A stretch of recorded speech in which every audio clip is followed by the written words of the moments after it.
Dokta, nimekuja hapa sijui yaani kichwa kinanisumbua, miguu inaniuma, tumbo, yaani hata sasa nini shida.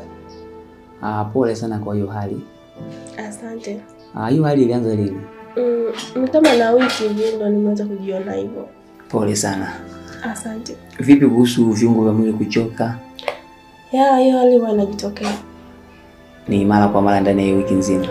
Ndio. Sawa, sasa tutafanya baadhi ya vipimo. Nitakuandikia kipimo cha malaria, pia nitakuandikia kipimo cha UTI, na utakwenda maabara kwa ajili ya check up.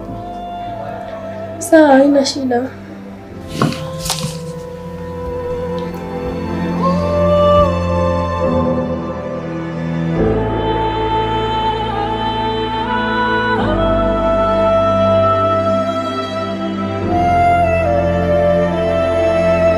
Habari yako daktari?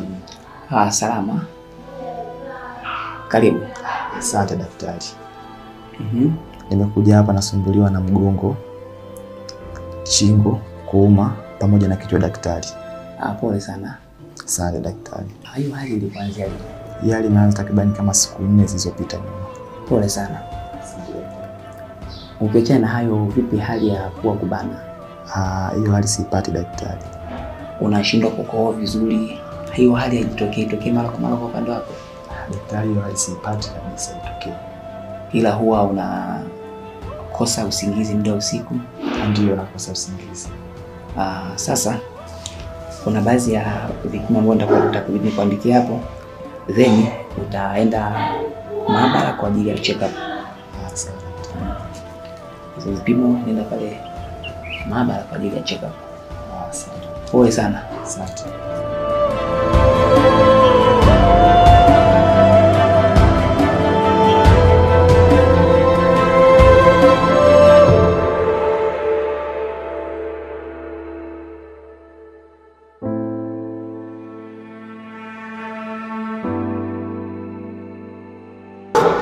Najua katika kipindi kilichopita niliacha kazi, ndio?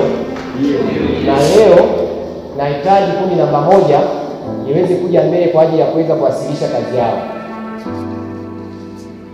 Kwa kundi namba 1, tokeni mbele kwa ajili ya mawasilisho.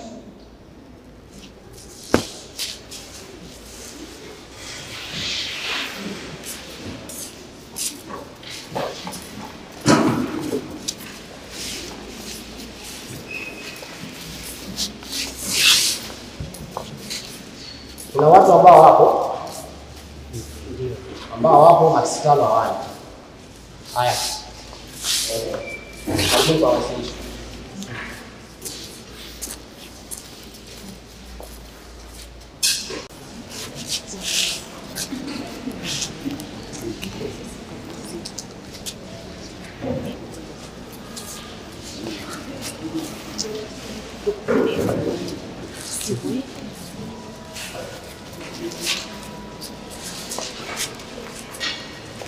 Habari za asubuhi. Kipindi kilichopita mwalimu alipatia kazi ya kutafuta maana pamoja na aina za fasihi. Lakini kwenye kundi letu tumejaribu kutafuta maana za fasihi kulingana na wataalamu mbalimbali pamoja na aina za fasihi. Lakini mbele yenu nitawasilisha maana ya fasihi kwa kurejelea wataalamu wachache pamoja na maana ya jumla. Kwa mujibu wa Kant, Hegel na Senkolo mwaka 1983 wanasema kwamba fasihi ni sanaa ya lugha yenye ubunifu bila kujali kama imeandikwa au la. Lakini kwa maana ya jumla tukasema kwamba fasihi ni sanaa ya lugha yenye ubunifu ambayo inasawiri vipengele vya maisha ya mwanadamu, mahusiano pamoja na hisia za watu mbalimbali katika muktadha husika. Lakini tukaja kusema kwamba kuna aina kuu 2 za fasihi ambazo ni fasihi simulizi na fasihi andishi. Kwa mujibu wa Mulokozi mwaka 1996 anasema kwamba fasihi simulizi ni kazi ya fasihi inayotungwa na kubuniwa kichwani na kuwasilishwa kwa njia ya mdomo pamoja na vitendo bila kutumia maneno. Lakini pia kwa fasihi andishi Fasihi andishi ni sanaa ya lugha inayotungwa na kuwasilishwa kwa hadhira kwa kutumia maandishi. Asanteni kwa kunisikiliza.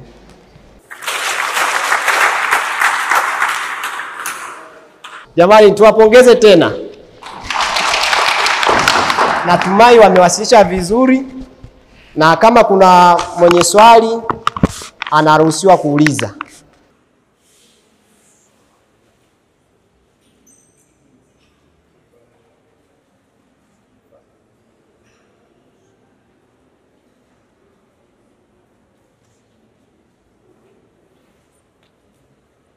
Samahani, kuna mwenzetu hapa hajaelewa dhana ya fasihi. Sasa tunaweza tukamsaidia pia aelewe kiujumla kwa kulingana na mawasilisho yenu. Asante. Kwa ujumla tumesema kwamba fasihi ni sanaa ya lugha yenye ubunifu inayojaribu kusawiri vipengele vya maisha, mahusiano pamoja na hisia za watu katika muktadha fulani. Tukiangalia muda tunaona kipindi chetu kimeisha, na tumai tutakutana katika kipindi kitakachofuata, na niwaombe mzingatie dhana ya fasihi na aina zake. Asanteni sana.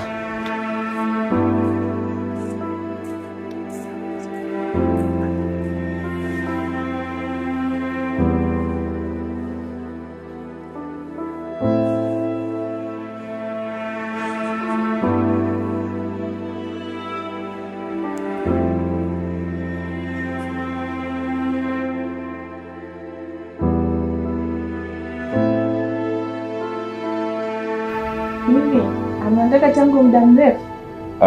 Kaondoka muda mrefu kidogo, mchana. Kwa hiyo Janeti si hayupo, mimi niende. Diana, Janeti kweli hayupo, lakini kuondoka kwake haimaanishi kwamba hakuna mtu wa kuzungumza naye. Mbona vizuri? Sawa. Naomba subiri kidogo. Sawa.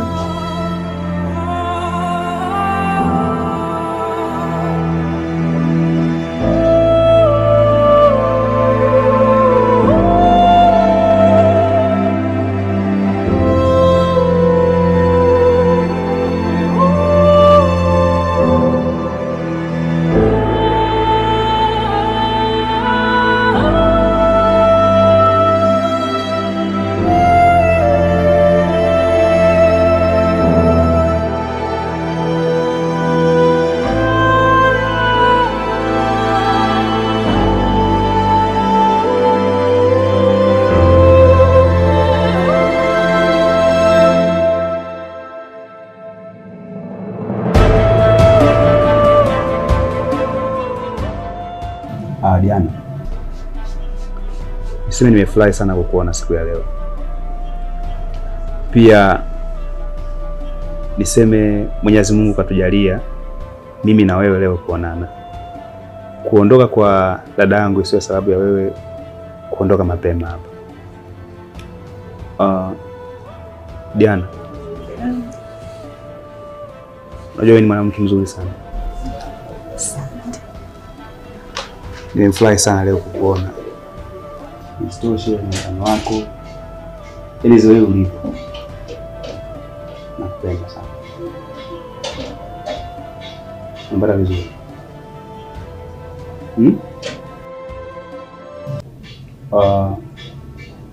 Siku ya kwanza mimi na tunaonana nilikuwa kwenye harakati. Ndio maana nilishindwa kuzungumza ile siku. Lakini kiukweli nafsi zoe ulivyo, physical appearance yako kikweli inavutia sana. Naomba unywe. Naomba unywe. Diana, niangalie kwanza. Naomba unywe. Unywe kwa ajili yangu.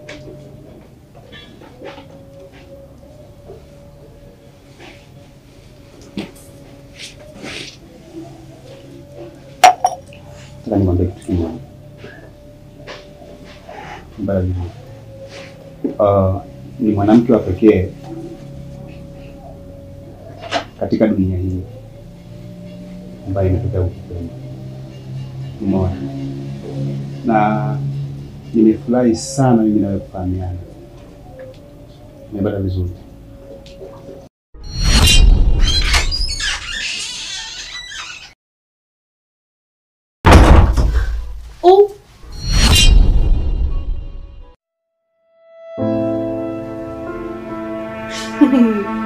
Samanini. Dada. Endeleeni, sikujua kama mko hapa ningepitia huko. Samanini. Samanini.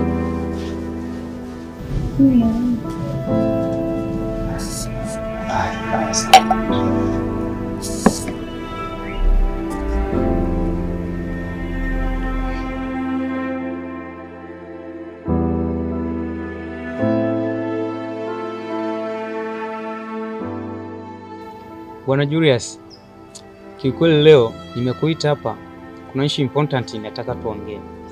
Issue gani hiyo ndugu yangu Colin? Pale darasani kwetu kuna mdada fulani hivi nimetokea kumpenda sana. Wewe tena na piskali.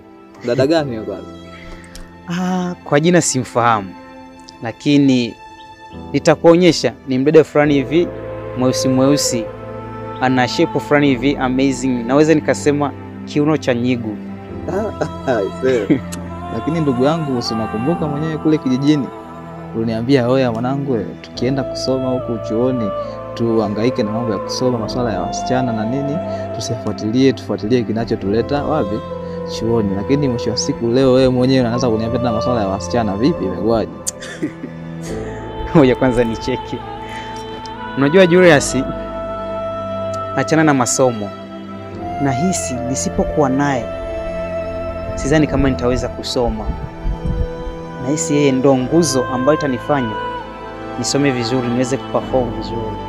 Sema nini mwanangu? Mimi issue ya hisia siwezi nikafanyaje? Nikaipinga. Unajua tena hisia nazo zina sehemu yake. Mimi sikupingi, au sio? Lakini sikukatazi vile vile ninavyosema, si ndio? Kwa hiyo wewe mwenyewe utaona kama inafaa fresh, lakini kumbuka lengo kubwa ambalo limetuleta hapa chuoni ni kufanyaje? Ni kusoma, na tukakubaliana kabisa kwamba kule kijijini tulipoondoka twende tukasome. Haya masuala tusiyape nafasi. Lakini kama imetokea, angalia isije kukupoteza kwenye nini? Kwenye lengo ambalo limetuleta hapa. Kwa hiyo mwanangu, wewe utajua, utaangalia unafanyaje mwenyewe, lakini hakikisha ile lengo letu ambalo limetuleta hapa lisije kafanyaje likapotea. Unajua tena nyumbani kula wanatutegemea tena, si ndio hivyo? Ndugu yangu Julius, nikutoe hofu kwa hilo na kuahidi nitasoma kwa bidii, lakini yule mdada nampenda, siwezi nikamwacha. Mimi sikupingi, au vipi? Kama umeona sawa fresh, lakini kikubwa lengo leo kuleta hapa chuoni sije ukalisahau, unaona Kwa kama utakuwa na mambo yako, kama utakuwa na wewe dogo nini, lakini hakikisha inakuwa ni kama sabu, yani isije kukuchanganya ukapoteza lengo ambalo umefanyaje limekuleta hapa maeneo, au sio? Nikutoe shaka Julius, nitasoma kwa bidii, nitapambana kuondoa shaka. Fresh mwanangu. Haya poa. Kwa makini. Usijali.